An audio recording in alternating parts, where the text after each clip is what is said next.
नमस्कार, आप देख रहे हैं न्यूज 18। मैं हूं आपके साथ मेनका चौधरी और इस वक्त खबर दमदार का वक्त। अयोध्या से खबर। मंदिर ट्रस्ट के महासचिव चंपत राय ने कहा कि रामलला की मूर्ति का चयन हो चुका है।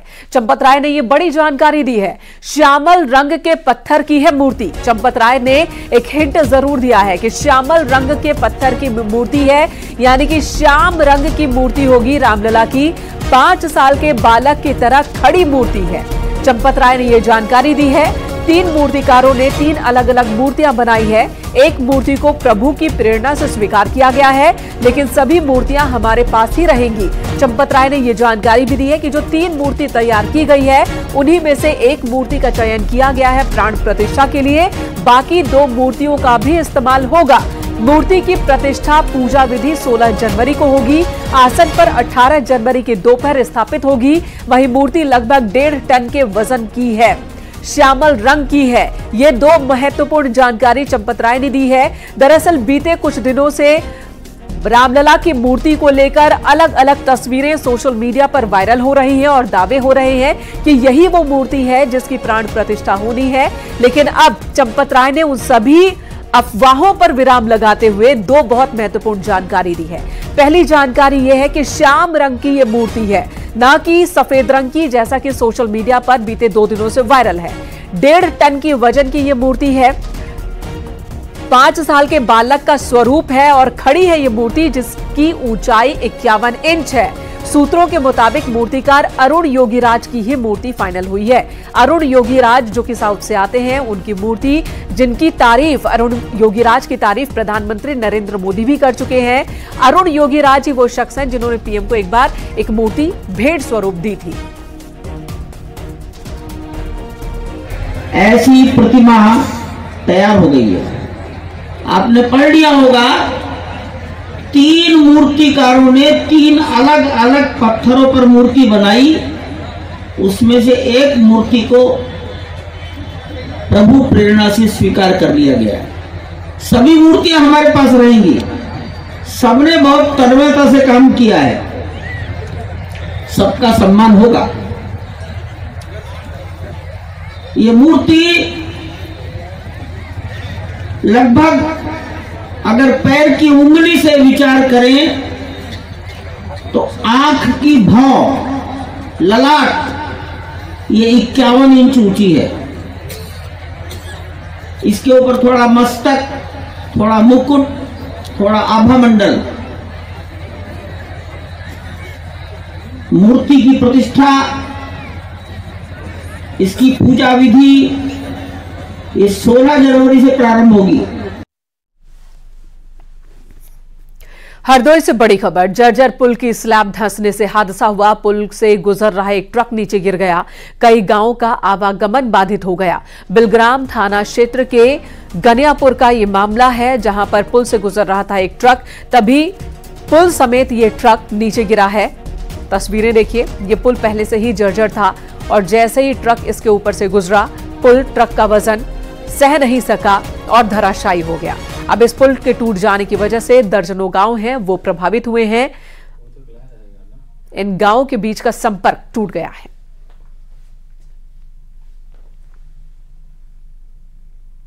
तस्वीरें भी न्यूज 18 आपको दिखा रहा है। हरदोई की यह तस्वीर है जहां पर जर्जर पुल किस तरह से टूटा है आप देख सकते हैं। यहां से एक ट्रक क्रॉस कर रहा था। इस ट्रक का वजन, ये जर्जर पुल जिसकी हालत पहले ही बहुत खराब थी, वो बर्दाश्त नहीं कर पाया।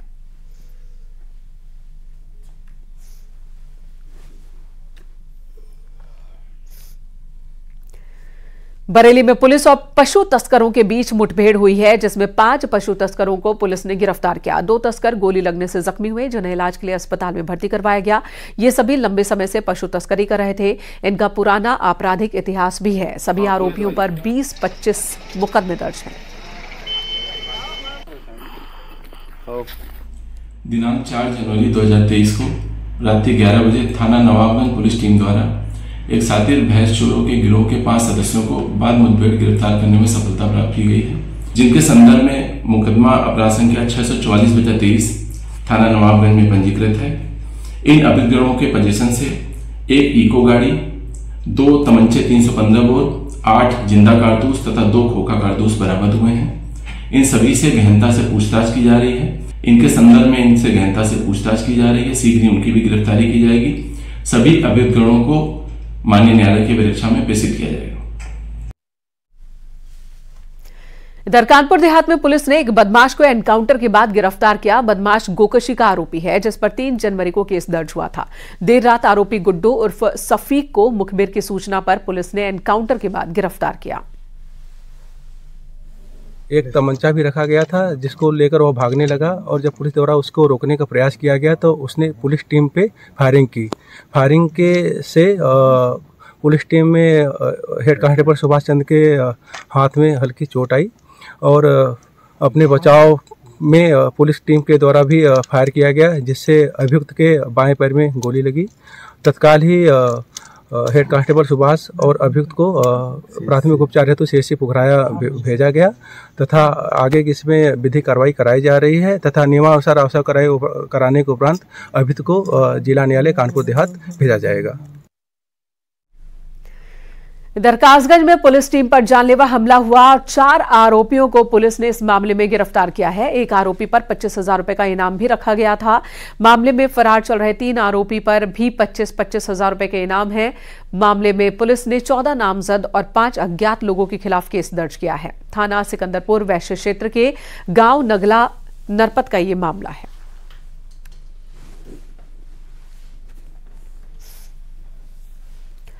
इधर बरेली में पुलिस ने अफीम तस्कर को 8 किलो अफीम के साथ गिरफ्तार किया, जिसकी कीमत अंतर्राष्ट्रीय बाजार में 1 करोड़ 20 लाख रुपए बताई जा रही है।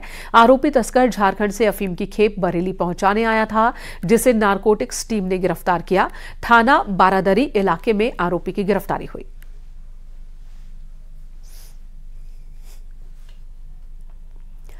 ललितपुर में पुलिस ने छेड़खानी के आरोपी बुजुर्ग को गिरफ्तार किया। 70 साल के इस बुजुर्ग पर आरोप है कि इसने 10 साल की बच्ची को बहला फुसलाकर अपने घर में बुलाया और फिर वहीं पर उसके साथ छेड़खानी की। बच्ची ने जब घर पर पहुंचकर परिजनों को जानकारी दी तो परिजन पुलिस के पास पहुंचे। पुलिस ने पीड़िता के पिता की शिकायत पर आरोपी के खिलाफ केस दर्ज कर उसे गिरफ्तार किया।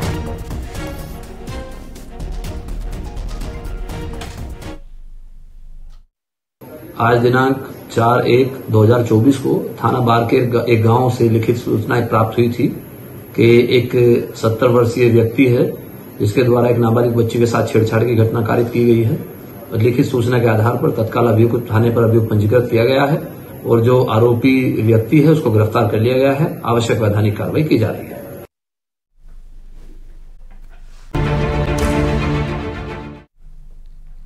लखनऊ में माफिया मुख्तार अंसारी के करीबी बिल्डर सिराज अहमद के अस्पताल पर बुलडोजर वाली कार्रवाई हुई है। एलडीए की टीम ने ये एक्शन लिया। आपको बता दें, एलडीए ने अस्पताल सील किया था। आरोपों के मुताबिक एलडीए से बिना नक्शा पास कराए ही अस्पताल बनाया गया था।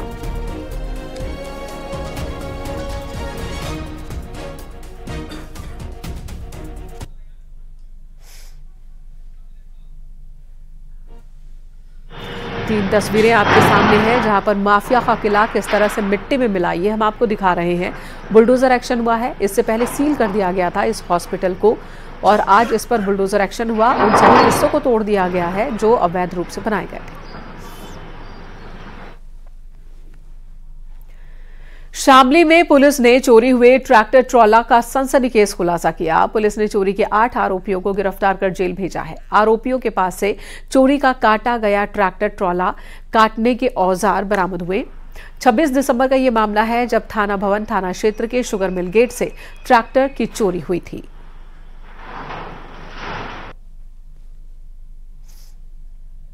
इनमें मेन अभियुक्त जो थे वहाँ का जो मिल में ही काम करता है, वो भी गन्ना लाता है, ट्रैक्टर आते हैं उसके, उसका नाम यूनुस था। उसके पास एक व्यक्ति है कल्लू नाम का जो यहीं का बंती खेड़ा का रहने वाला है। तो उसमें 3 कबाड़ी फुरकान, इकरामुद्दीन और अफरोज जो है उन्होंने ट्रैक्टर का ट्रॉला जैसा अभी आपने फोटो में भी बाहर देखा, उन्होंने काटा और इसको बेचने जा रहे थे। उससे पहले जो है हमने घटना का खुलासा कर लिया है। सभी अभियुक्त जो है इसमें गिरफ्तार हैं। केवल एक जो कबाड़ी है अफरोज और एक अन्य अभियुक्त जो है वो अभी गिरफ्तार करना बाकी है और घटना का सफल आवरण जो है वो हमने 3-4 दिन के अंदर कर दिया। सहारनपुर के गंगो कस्बे में ड्रग इंस्पेक्टर ने टीम के साथ मिलकर एक मकान पर छापेमारी की और भारी मात्रा में नकली कॉस्मेटिक्स बरामद किया, जिसकी कीमत 20 से 25 लाख रुपए आंकी गई है। ड्रग इंस्पेक्टर के मुताबिक नकली कॉस्मेटिक्स बनाए जाने की शिकायत की गई थी, जिसके आधार पर यह एक्शन हुआ।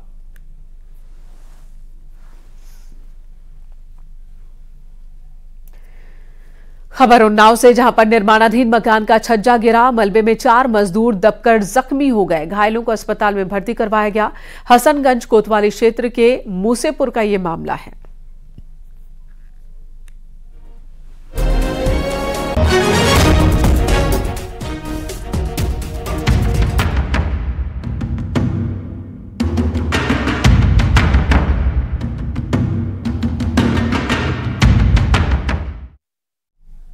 लखनऊ कैंट में 3 दिवसीय नो योर आर्मी फेस्टिवल का सीएम योगी आदित्यनाथ ने उद्घाटन किया और इस कार्यक्रम में भारतीय सेना के अत्याधुनिक हथियारों की प्रदर्शनी लगाई गई।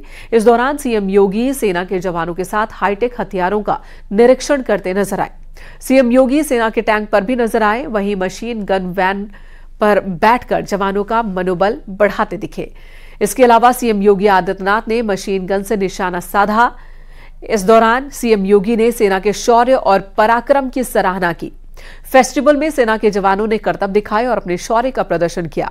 आपको बता दें, नो योर आर्मी फेस्टिवल 7 जनवरी तक चलेगा, जिसे सभी देख सकते हैं। इसके लिए कोई टिकट या फिर किसी की इजाजत की जरूरत नहीं है। सुबह 10 बजे से शाम 4 बजे तक सूर्या खेल परिसर लखनऊ कैंट में फेस्टिवल का आयोजन चल रहा है।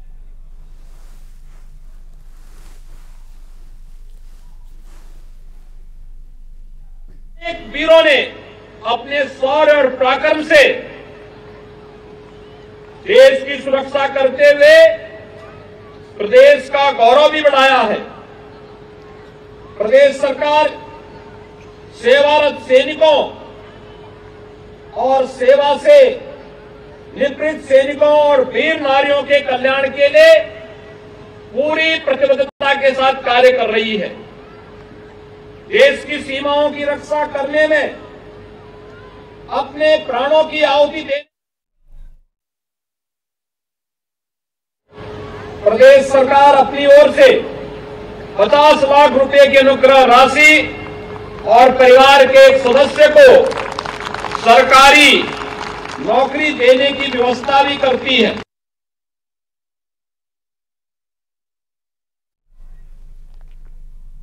अगली खबर लखनऊ से, जहां पर आरटीआई भवन में कंप्लेंट और appeal tracking system state information commission कार्यक्रम का आयोजन हुआ।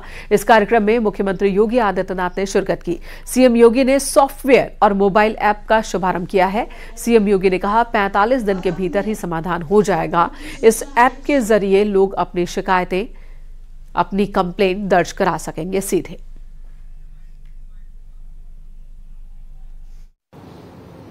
पैंतालीस दिन के अंदर समस्या का समाधान होना है, तो 45 दिन तक सभी लोग इंतजार करेंगे और फिर 45 दिन से उस कार्यक्रम को आगे बढ़ाएंगे, फिर वर्षों लग जाएंगे। शासन की मंशा स्पष्ट थी कि 45 दिन के अंदर उस समस्या का समाधान होना है, न कि 45 दिन से कार्रवाई प्रारंभ होनी है। लेकिन जब कोई जवाबदेही नहीं होती है तो 45वें दिन से वो कार्रवाई प्रारंभ होती है, फिर 45 वर्ष लग जाते हैं। और जब हम लोगों ने मिशन मोड पे कार्यक्रमों को किया, अगले 2 महीने के अंदर लाखों मामले स्वतःस्फूर्त भाव के साथ निस्तारित होते हुए दिखाई दिए। पब्लिक के संतुष्टि का लेवल जब बढ़ता है तो यही ईज ऑफ लिविंग होता है। ईज ऑफ लिविंग का रास्ता यहीं से प्रारंभ होता है। एक बिजनेसमैन और एक व्यवसायी का जब संतुष्टि का लेवल बढ़ता है तो यही आपके ईज ऑफ डूइंग बिजनेस की कार्य पद्धति को गुणवत्तापूर्ण तरीके से एक मेरिट के आधार पर आगे बढ़ाने का कार्य करता है। और यह हमें जीवन के हर एक फील्ड में दिखा के करना होगा। टेक्नोलॉजी मौजूद है, उस टेक्नोलॉजी का उपयोग करते हुए अगर हम कार्य करेंगे।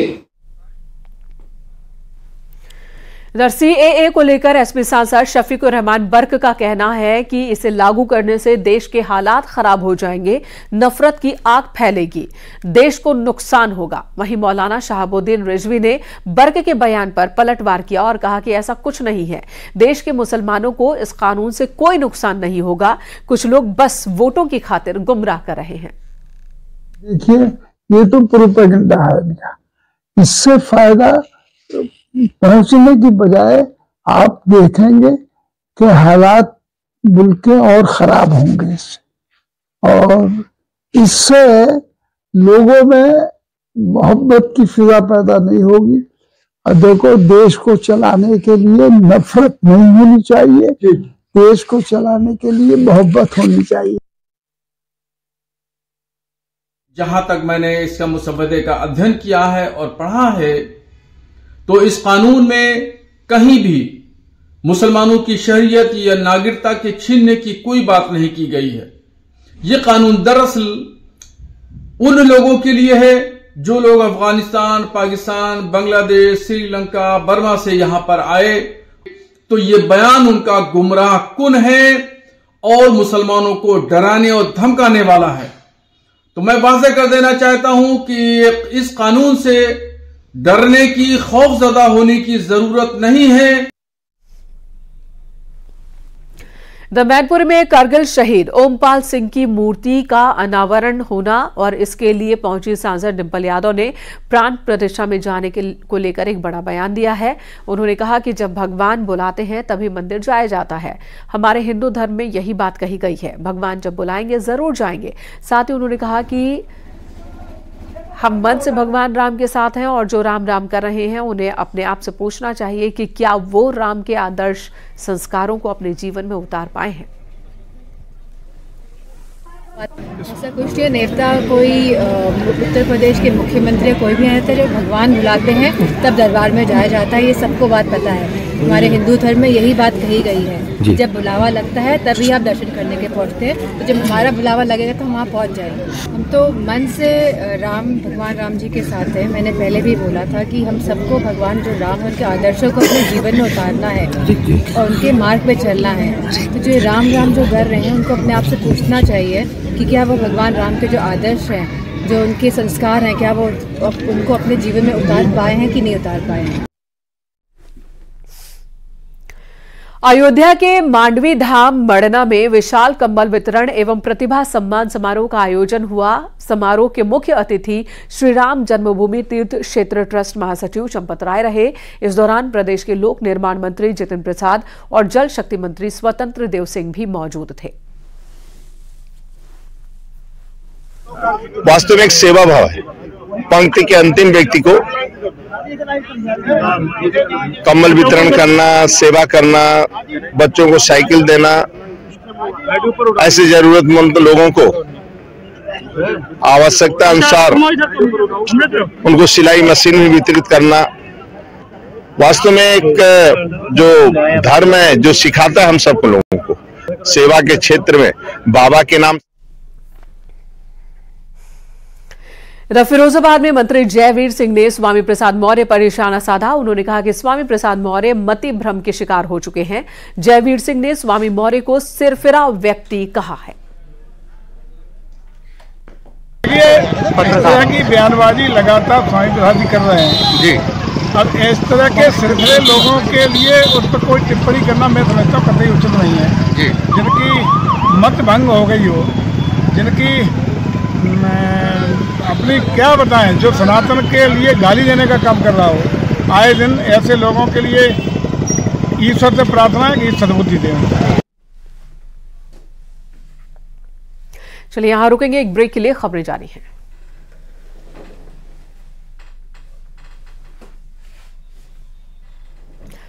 तो ब्रेक पर जाएं उससे पहले खबर इटावा से। इटावा के बकेवर इलाके में एक मिठाई दुकान में आग लग गई। जानकारी के मुताबिक गैस सिलेंडर में आग लगने से यह हादसा हुआ। दुकान में आग लगने से आसपास के दुकानदारों में हड़कंप मच गया। कड़ी मशक्कत के बाद आग पर काबू पाया गया।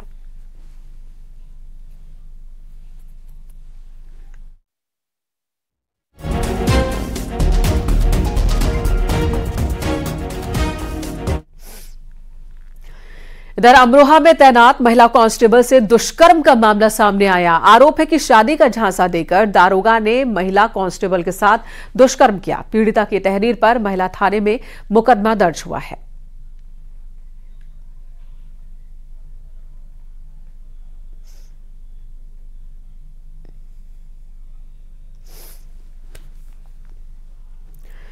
भदोही में सरकारी जमीन पर अवैध कब्जे को लेकर प्रशासन ने बुलडोजर एक्शन किया। बुलडोजर से खाली करवाया सीवरेज ट्रीटमेंट प्लांट के चयनित जमीन। कई लोगों ने यहां पर पक्की दीवार बना ली थी। मामला गोपीगंज कोतवाली क्षेत्र के ककराही का है।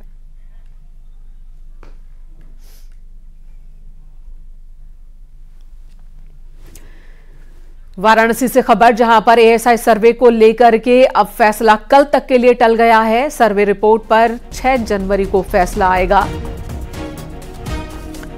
तो 2 अलग अलग मामले हैं जिस पर फैसला आना है और इसके लिए अब कल तक का इंतजार करना होगा। एक तरफ एएसआई ने सर्वे रिपोर्ट पर रोक लगाने की मांग की है 1 महीने के लिए, उस पर भी फैसला आना है, और वहीं मुस्लिम पक्ष की ओर से सफाई की मांग की गई है, उस पर भी फैसला आना है। वाराणसी के ज्ञानवापी केस में कथित शिवलिंग और कथित वजू खाने वाली जगह पर सफाई कराने की मांग पर सुप्रीम कोर्ट 12 जनवरी को सुनवाई करेगा। हिंदू पक्ष ने कथित शिवलिंग के टैंक में मछलियों की मौत के बाद फैली गंदगी को साफ करवाने की मांग की। इस पर सुप्रीम कोर्ट ने कहा कि 12 जनवरी को यह फैसला आएगा। सुनवाई होगी 12 जनवरी को।